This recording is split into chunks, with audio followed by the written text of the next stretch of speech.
কোনো কথা বলবে না। তুই কি হিরো? আসছে তখন নিষেধ করলো না তো সাত করলো। চাঁপাইনবাবগঞ্জের সাতরাশিয়া গ্রামে অবৈধভাবে বাংলাদেশে ঢুকে নজরদারির সময় এক বিএসএফ জওয়ানকে আটক করে বিজিবির হাতে তুলে দিয়েছেন স্থানীয়রা।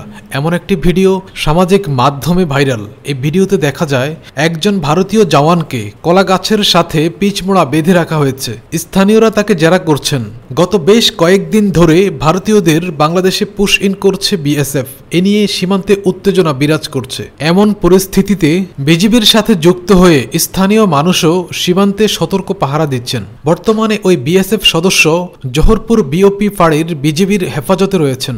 বিজিবির 53 ব্যাটালিয়নের অধিনায়ক লেফটেন্যান্ট কর্নেল ফাহাদ মাহমুদ রিঙ্কু এই তথ্য নিশ্চিত করেছেন।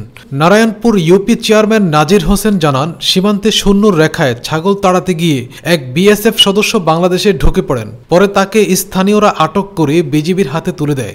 লেফটেন্যান্ট কর্নেল ফাহাদ মাহমুদ রিঙ্কু জানান, সকাল 8টার দিকে জোহরপুর সীমান্ত দিয়ে ওই বিএসএফ সদস্য বাংলাদেশ ভূখণ্ডে চলে আসেন। এ সময় স্থানীয় জনতা তাকে ধরে ফেলেন। মুহূর্তের মধ্যে সেখানে অনেক মানুষ জড়ো হয়। খবর পেয়ে বিজিবি সদস্যরা সেখানে গিয়ে জনরোষ থেকে বাঁচাতে ওই বিএসএফ সদস্যকে নিজেদের হেফাজতে নেয়। তবে তাৎক্ষণিকভাবে ওই বিএসএফ সদস্যের নাম প্রকাশ করা হয়নি। বিজিবি অধিনায়ক ফাহাদ মাহমুদ রিঙ্কু বলেন, আইনানুগভাবে ওই বিএসএফ সদস্যকে ফেরত দেওয়ার প্রক্রিয়া শুরু হয়েছে। পরে বিস্তারিত জানানো হবে।